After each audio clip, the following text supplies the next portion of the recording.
pessoal, nesse vídeo vamos fazer um exemplo numérico da análise da estabilidade angular a pequenas perturbações de um sistema máquina/infinito utilizando o modelo clássico de gerador.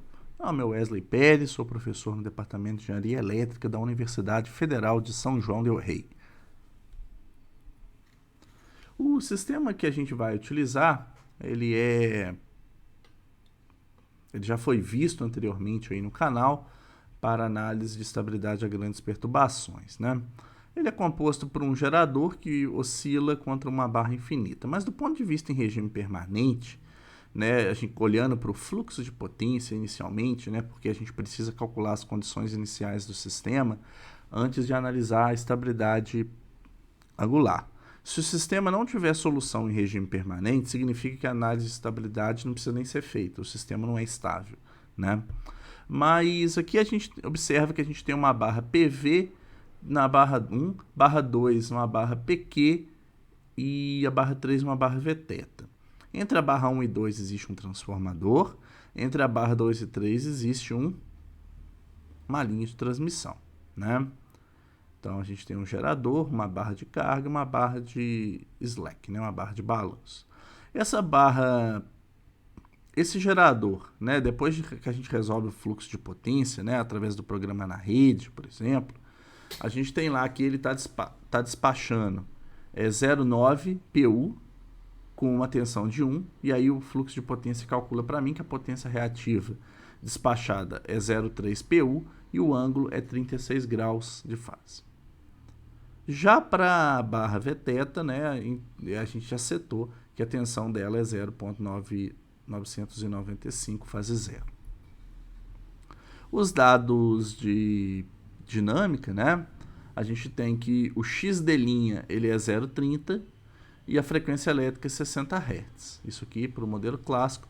Constante de inércia 3,5 e o D igual a zero, nesse caso aqui inicial, tá?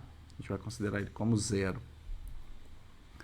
Então, se eu representar todos esses dados que eu tenho num diagrama unifilar, eu tenho aqui, primeiro, o meu gerador agora, ele é representado por um modelo clássico. Uma fonte de tensão constante, o E vai ser constante, o delta vai variar, então é fase delta, atrás de uma reatância transitória que a gente viu que vale J030. Então, atrás da barra 1, o modelo do gerador. Entre 1 e 2, o transformador foi modelado com uma reatância de dispersão de 15%, J015, e a minha linha de transmissão com uma reatância de 0,50.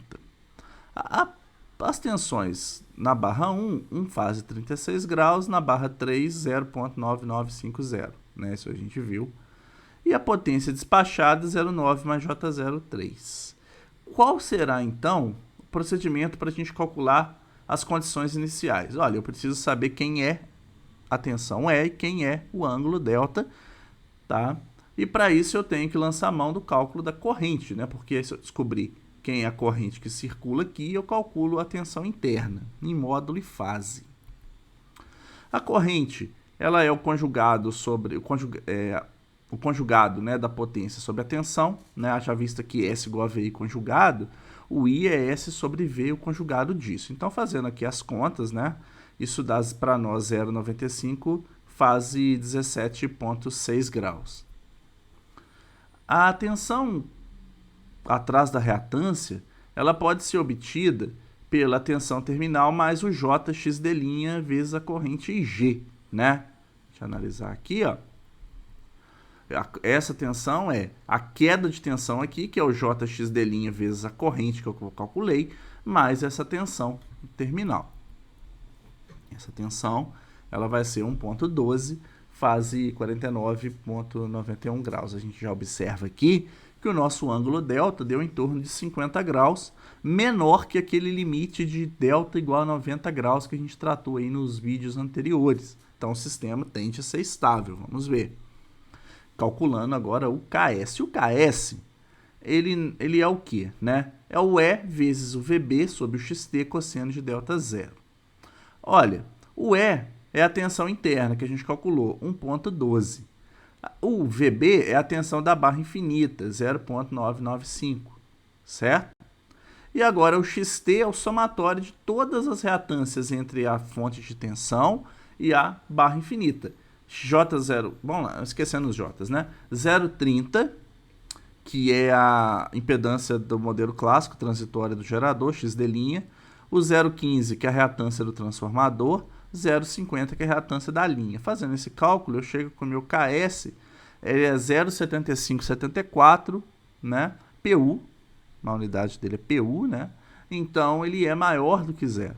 Então, isso indica que o meu sistema é estável do ponto de vista de potência sincronizante. A velocidade síncrona é 2πf, 377 radianos por segundo, já visto que o f é 60 Hz. Bom, o que a gente tem que fazer agora é calcular o modelo de espaço de estados por uma simples substituição numérica. O D, a gente viu aí que ele foi definido como 0, mas a gente pode usar ele como 10 também, ou menos 10, tanto faz, ou qualquer outro valor. O KS, a gente calculou ele como 0,70, né? O H, a gente viu que ele é 2 vezes H dá 7, então eu já conheço esses valores aqui, né? E o ômega S, calculei ele como 2πf 377, né? A gente vai utilizar o programa MATLAB para resolver, o software MATLAB para ajudar a gente na análise da estabilidade, tá ok? Bem, o KS a gente calculou então como, a gente tem que definir, né, lá no MATLAB, né? Mas se você não tiver o MATLAB, você pode usar Python, pode usar o Scilab, né? E que funciona do mesmo jeito, só descobrir aí quais são as rotinas equivalentes aqui, tá? O KS é 0,75, o D a gente vai definir como 10, o ômega S 377 ou 2π vezes 60, né? O H 3,5. Essas aqui são as coeficientes, as constantes de entrada. E as minhas matrizes A, B, C, D serão definidas com base lá nas expressões que a gente alcançou, que a gente discutiu aí no último vídeo e tá, né, falamos aí no último slide, né, anterior aqui. Ele é D sobre a matriz A, né? O elemento 1,1 é menos D sobre 2H, o elemento 1,2 é menos KS sobre 2H, o elemento 3,1 é ômega S e o 2,1 ômega S e o 2,2 é 0. O B, 1 sobre 2HE, 1 sobre 2H, elemento 1,1 e o elemento 2,1 é 0. Por que ele é um vetor coluna? Porque só tem uma variável de entrada, que é a potência mecânica, e existem duas variáveis de estado, né? O C, 1 fase 0, o D, 0. Se a gente declarar lá no MATLAB, né, fazer essa... Né, eu infelizmente não coloquei aqui essa matriz, né? Mas se eu substituir e calcular os autovalores através do comando EIG, ou EIG, né, de Eigenvalue, de alto valor, né, o EIG-A, se obtém aqui que para esse sistema eu tenho aqui uns autovalores no plano esquerdo complexo, haja vista que o sigma é menor do que 0. Né? Então o sistema ele é estável. Bom, e qual que seria a função de transferência entre a entrada e a saída? Por exemplo, qual que seria essa função de transferência? Eu sei que a minha entrada vai ser a potência mecânica e a variável de saída é a velocidade.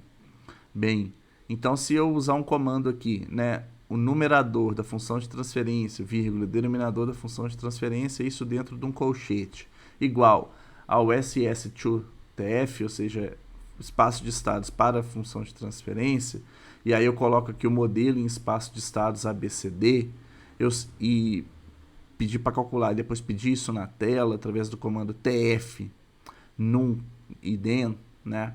Eu tenho aqui que a minha função de transferência é essa daqui, do meu sistema, né?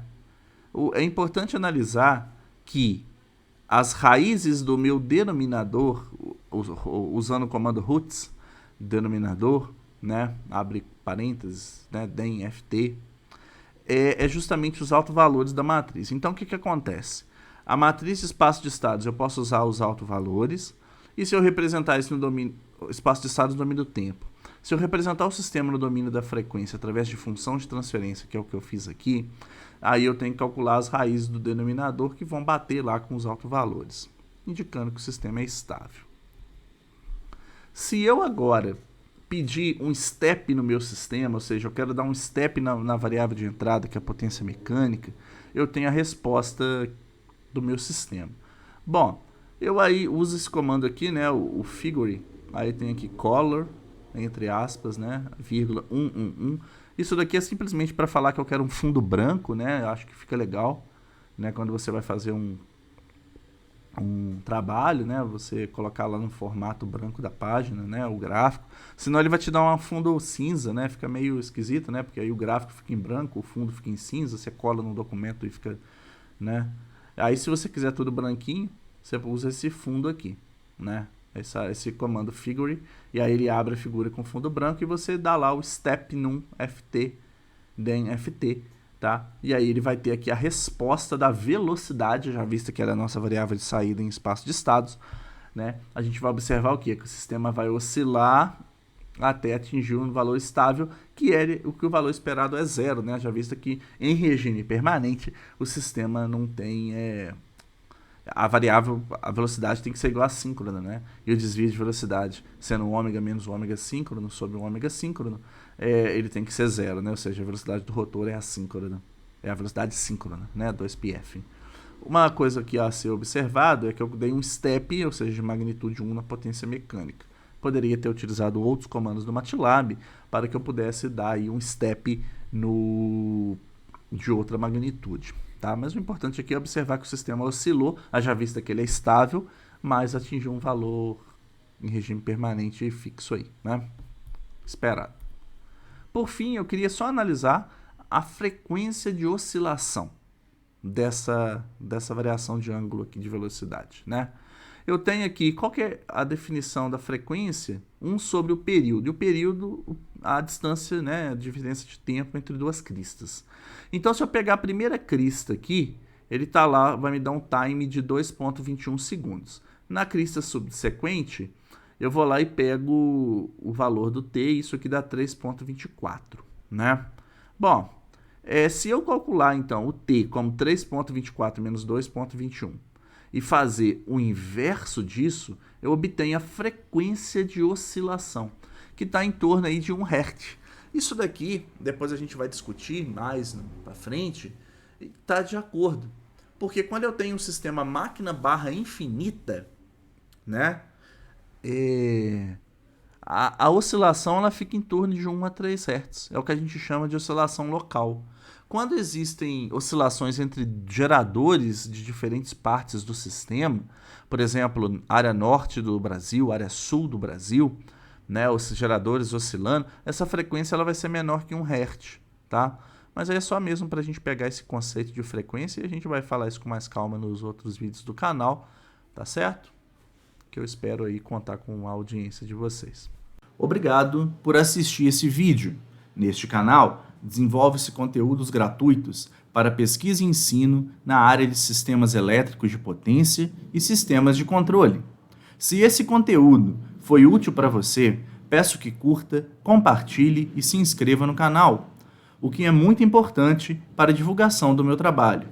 Me acompanhe também nas redes sociais ResearchGate, Twitter e LinkedIn. A lista completa com meus artigos científicos pode ser obtida no meu currículo Lattes do CNPq, no Google Scholar e no Orchid. Obrigado novamente e até mais!